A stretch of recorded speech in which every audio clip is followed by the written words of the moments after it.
I'm doing something wrong, guys. Hold on. I don't want to talk in this mode. I'm supposed to be able to talk like horizontally. It's going to be weird.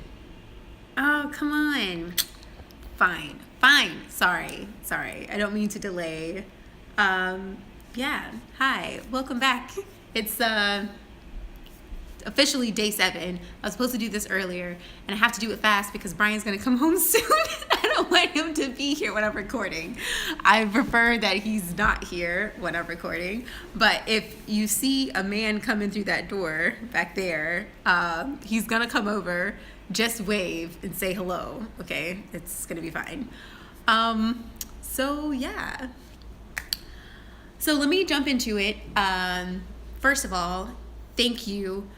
From this morning till now, 2 more of you have subscribed to this channel. If you like this, subscribe. It's quite fun. It's fun for me anyway.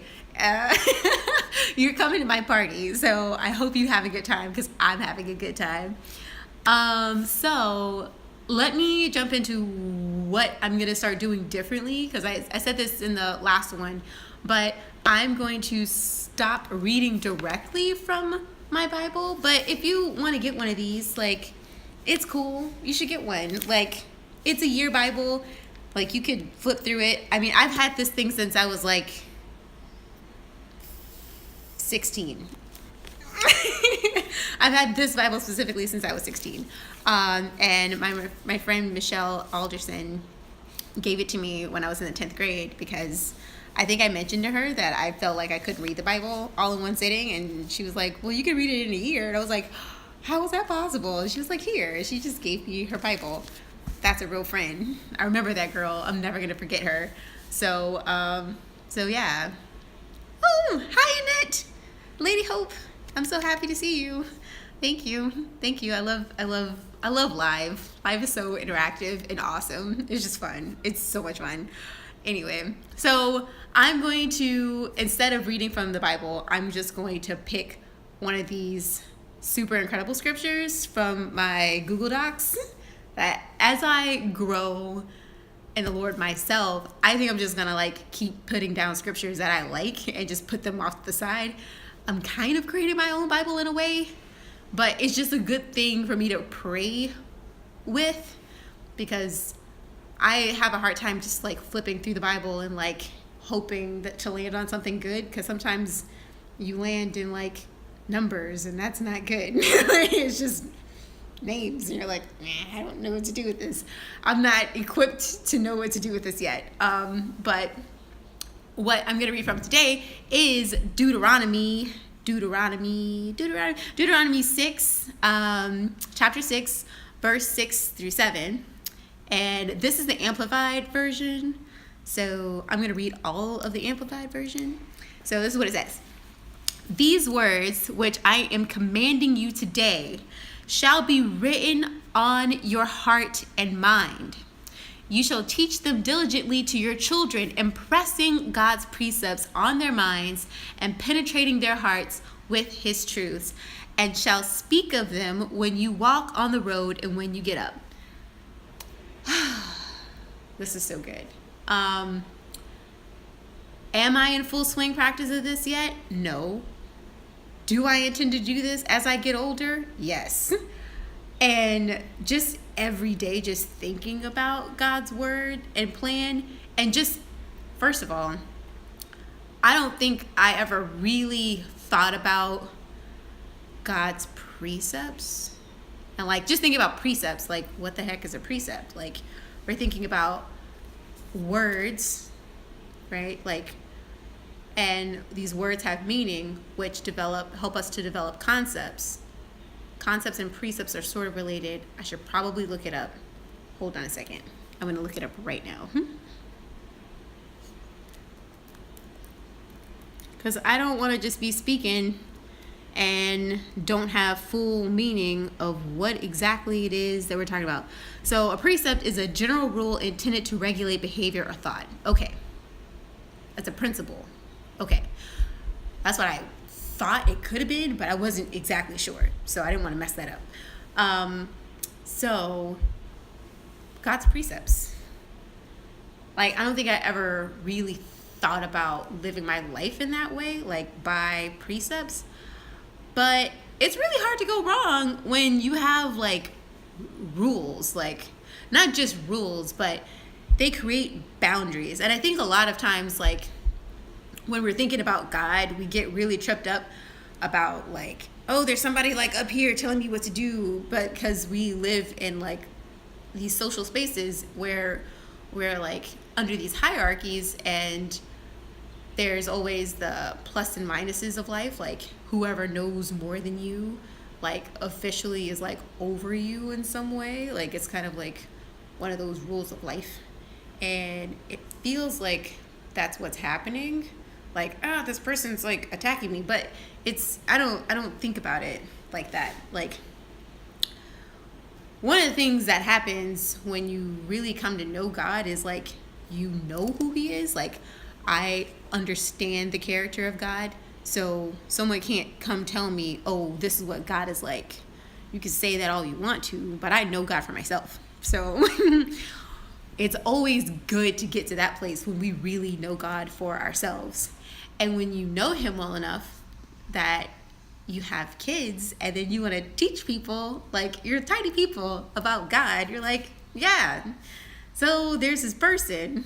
It's not a person, but like it's hard to explain it unless you tell the kids that they're a person, that God's a person. But just like explaining this wonderful relationship that you've always had with God to somebody else, it's weird. It's a weird experience. It's like, well, I'm not sure how to describe this relationship unless I describe it to you in stories.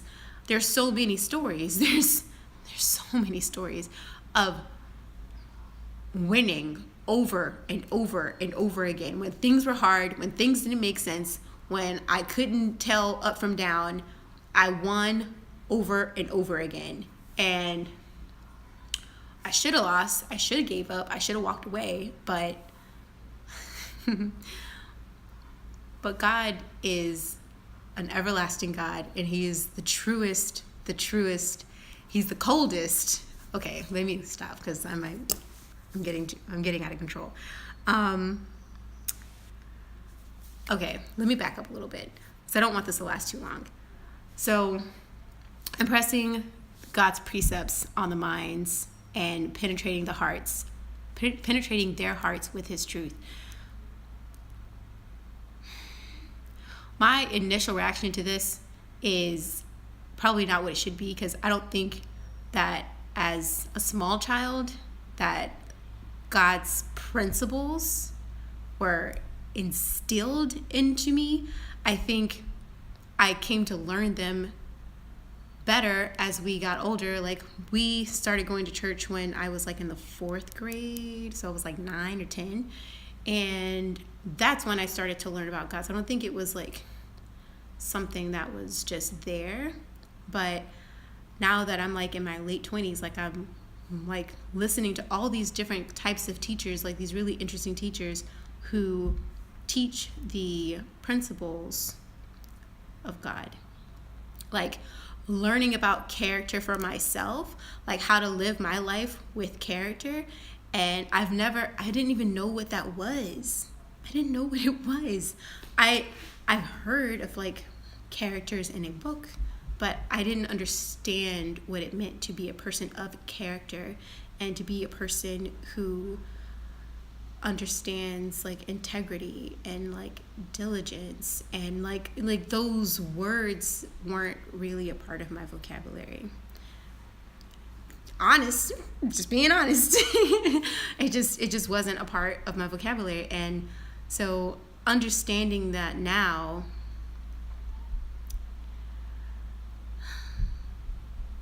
or coming to understand it, because I don't think that one can truly just grasp it and just run with it. It's something you have to practice and you have to always be thinking about. So I want to just speak on one in particular precept, and that's trust. And this was from a teacher that I learned from. when was this? Maybe like 2 weeks ago. And it was about trust and protecting your trust account, the trust that you have with people. And he said two things that just kind of like threw me for a loop. One thing that he said that I found really, really interesting was there's no justification for wrong. Like, explanations don't mean anything. They mean absolutely nothing. When you've violated the trust of someone, you have to start over. Whatever you've done in the past to build up that trust with someone, once they violate it, like, it's shattered. Like, it's gone. Like, you can ask for forgiveness and hope to get to a place where we can bring it back, where you can bring trust back into the picture. But you have, like, as long as it took for you to build it, it may take that long for you to rebuild it. So if you cheat on your partner and you guys have been together building up this relationship to a point for however many years, and you deplete your trust by doing the unfathomable, then okay. Like, once you've, like, everything's dissolved and you've lost all of your trust, you literally have to ask to come back to a place where you can begin to build the trust back. And then from there, once they said, okay, you have to then start trying to rebuild that trust back all over again. Oof, that was intense. And I was like, that's such a real thing. So protect the trust that you have with people. Do what you say you're going to do. Another thing that he said, second thing he said that was found so interesting, he said, an enemy will protect your faults. A friend will expose your faults because it affects everyone. And I was like, ooh. Ooh. I love that. Mostly because I want to tell people things that I don't want to tell them, because I'm like, oh, I don't want to lose my friend, but it's affecting me. It really does. Like, I feel it. Like, so staying true to yourself, staying true to what you know and believe to be the truth is the foundation of everything. Man, I really wish Annette was here. Annette, send out some emojis. I feel like she would be such a wonderful compliment to this conversation. Like, I'm really excited to just listen and be a part of this. Oh yeah, smooth emojis, yeah. I'm just really excited to, like, have the chance to talk about this on, like, a very, like, shallow, superficial level. I mean, it's like, it's probably gonna be like a 15-minute talk. I'm trying not to, like, let it go too long, but it's just so good. I'm just gonna read it one more time for the sake of reading it one more time, because it's always good to hear something twice. Deuteronomy 6, chapter 6, verses 6 through 7, from the Amplified Bible. These words which I am commanding you today shall be written on your heart and mind. You shall teach them diligently to your children, impressing God's precepts on their minds and penetrating their hearts with his truth, and shall speak of them when you walk on the road and when you get up.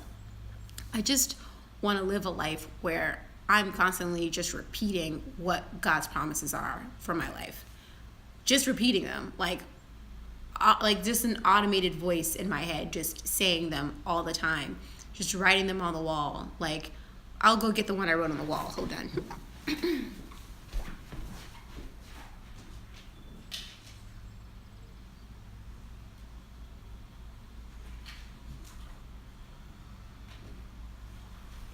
Oh, I'm right back. Here I am. I'm sitting on a bouncy ball, by the way. That's why I'm floating. So this is one of my favorite ones. So this is just on the wall so I can read it in the morning on the way to the kitchen. And it says, now, faith is the substance of things hoped for, the evidence of things not seen. For by it the elders obtained a good testimony. By faith we understand the worlds were framed by the word of God, so that which the things that are seen were not made of the things which are visible. Without faith it is impossible to please him. Ooh. For he who comes to God must believe that he is, and that he is a rewarder of those who diligently seek him. That was Hebrews 11, 1 through 3, and then 11 and 6. So I separated them because there was a block I didn't want to read. But yeah, so thank you for your time. Thank you for spending time with me. I had a really good time, and yeah, share this with your friends. I like this. I'm going to keep doing it.